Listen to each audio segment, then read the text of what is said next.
Islamic scholar Mufti Muhammad Yusuf Tabi Hafizahullah Ta'ala, Fazil Madina University. الذين يتبعون الرسول النبي الأمي الذي يجدونه مكتوبا عندهم في التوراة والإنجيل يأمرهم بالمعروف وينهاهم عن المنكر ويحل لهم الطيبات ويحرم عليهم الخبائث ويضع عنهم إصرهم والأغلال التي كانت عليهم فالذين آمنوا به وعزروه ونصروه واتبعوا النور الذي أنزل معه أولئك هم المفلحون۔ اللہ تبارک و تعالی فرماتے ہیں میری رحمت ہر چیز سے زیادہ وسیع ہے، میں اس رحمت کو لازم کر دوں گا ان لوگوں کے لیے جو اللہ تعالیٰ سے ڈرنے والے ہیں۔ فَسَأَكْتُبُهَا لِلَّذِينَ يَتَّقُونَ وَيُؤْتُونَ الزَّكَاةَ، نمبر 2 جو زکوٰۃ ادا کرتے ہیں،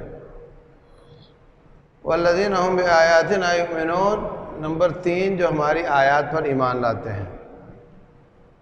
تقوی اختیار کرنے والے، زکوٰۃ دینے والے اور آیات پر ایمان لانے والے، ان کے لیے میں اپنی رحمت کو لازم کر دوں گا۔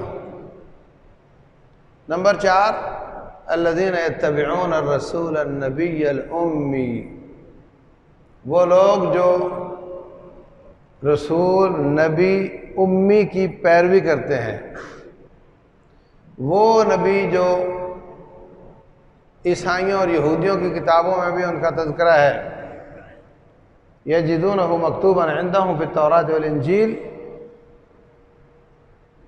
تو 4 خوبیاں جن میں ہوں گی ان کے لیے میں اپنی رحمت کو لازم کر دوں گا،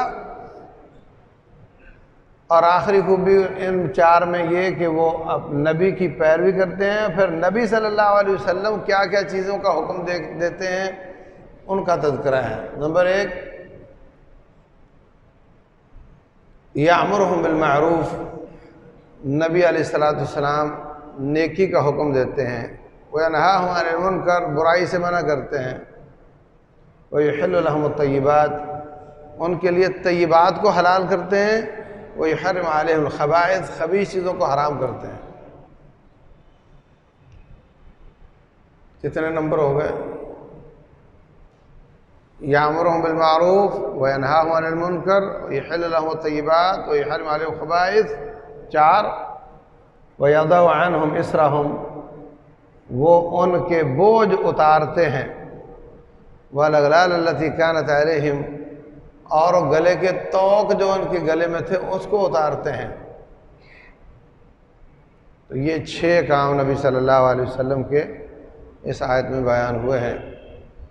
بہت وسیع المقاصد اور معانی یہ آیت ہے، لیکن میں اس میں صرف ایک بات کرنا چاہوں گا، یحل لہم الطیبات ویحرم علیہم الخبائث۔ رسول صلی اللہ علیہ وسلم طیبات کو حلال کرتے ہیں، خبیث چیزوں کو حرام کرتے ہیں۔ حرم پاک میں واش روموں کے دروازے پہ ایک بورڈ لگا، میں نے پڑھا، لکھا ہوا تھا یحرم علیہم الخبائث، نبی علیہ السلام خبیث چیزوں کو حرام کرتے ہیں، اور وہاں سگریٹ کی تصویر بنا کر اوپر کراس لگایا ہوا تھا۔ آپ کا کام ہے طیبات کو حلال کرنا، تو تمام طیبات حلال ہیں۔ آپ کا کام ہے خبیث چیزوں کو حرام کرنا، تو شریعت اسلامیہ میں تمام خبیث چیزیں حرام ہیں۔ ٹھیک ہو گیا؟ اب اس کو الٹ کرو، پہلے ہم نے کہا تمام طیبات حلال ہیں، اب ہم کہتے ہیں تمام حلال چیزیں طیبات میں سے ہیں، اور تمام حرام چیزیں خبیث ہیں۔ اگر ساری کائنات لیبارٹری بن جائے، سارے انسان ریسرچر بن جائیں، ساری سونے اور چاندی اور پیٹرولیم کے ذخائر اس ریسرچ لیبارٹری پہ خرچ کر دیے جائیں، اور مقصد یہ ہو کہ یہ معلوم کریں کہ کائنات میں کون سی چیزیں خبیث ہیں، کون سی چیز طیب ہیں،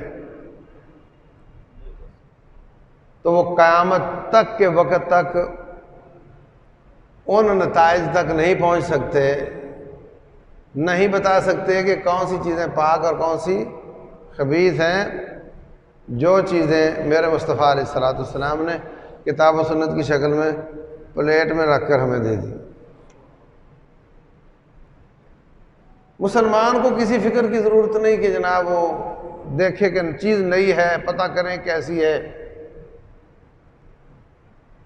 آنکھیں بند کر کے مان لو کہ جو میرے مصطفیٰ علیہ السلام نے حلال قرار دیا ہے وہ پاک ہی ہے، اور جس کو حرام قرار دیا ہے وہ خبیث ہی ہے۔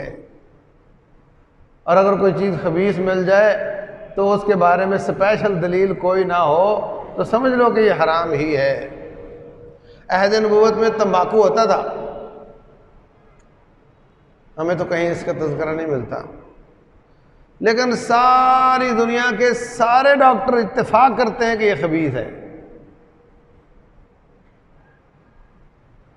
سوشلسٹ، کمیونسٹ، بدھ مت، ہندو مت، مسلمان، عیسائی، یہودی، دہریے، تمام ڈاکٹر کہتے ہیں کہ یہ کینسر کا سبب ہے، یہ خودکشی ہے، بیماریوں کی وجہ ہے۔ تو جب سب اس کو خبیث کہتے ہیں اور ہمارے نبی علیہ السلام خبیث چیزوں کو حرام کرنے کے لیے آئے ہیں، لہذا یہ حرام ہے۔ اب لوگ کہتے ہیں جی مکروہ ہے، مکروہ ہے، مکروہ ہے، تو مکروہ کر کے لوگوں کو شیئر کیا ہوا ہے۔ پیاز اور لہسن کھانے کی چیز ہے مگر اس میں بدبو ہے، فرمایا یہ کچا کھا کر مسجد میں نہ آؤ۔ تو سگریٹ پی کر مسجد میں کیسے آؤ گے بھائی؟ سگریٹ پینا حرام ہے، مسجد میں آنا لازم ہے۔ تو نمبر ایک یہ خبیث ہے، اس کے ساتھ ہی لگا لو آپ نسوار کو، گٹکے کو، ہاں شیشے کو، اور جو ہیروئن اور اس سے بڑی چیزیں وہ تو پھر بالاولیٰ حرام ہی ہیں۔ نمبر ایک یہ خبیث ہے اس لیے حرام ہے۔ نمبر دو یہ فضول خرچی ہے اس لیے حرام ہے نا، فضول خرچی، یہ کسی کوئی فروٹفل کام ہوتا ہے اس کے ساتھ؟ نہیں۔ نمبر تین یہ نقصان دہ ہے اس لیے حرام ہے۔ رسول اللہ صلی اللہ علیہ وسلم فرماتے ہیں لا ضرر ولا ضرار، نہ ابتدائی طور پہ نقصان دینا جائز ہے اور نہ نقصان کے مقابلے میں نقصان دینا جائز ہے، کوئی کسی کو کوئی نقصان نہ دے، اور یہ نقصان دیتی ہیں اس لیے ناجائز ہے۔ کتنے نمبر ہو گئے؟ پہلا کیا تھا؟ خبیث ہے، نمبر دو فضول ہے، نمبر تین نقصان دہ ہے، نمبر چار اسراف ہے، آپ روپے کو گول کر کے آگ لگا رہے ہوتے ہو، 10 روپے کو گول کر کے آگ لگا رہے ہوتے ہو، اسراف ہے۔ اور اللہ فرماتے ہیں وَلَا تُسْرِفُوا، اسراف نہ کرو، إِنَّهُ لَا يُحِبُّ الْمُسْرِفِينَ، اللہ تعالیٰ اسراف کرنے والوں کو پسند نہیں کرتا۔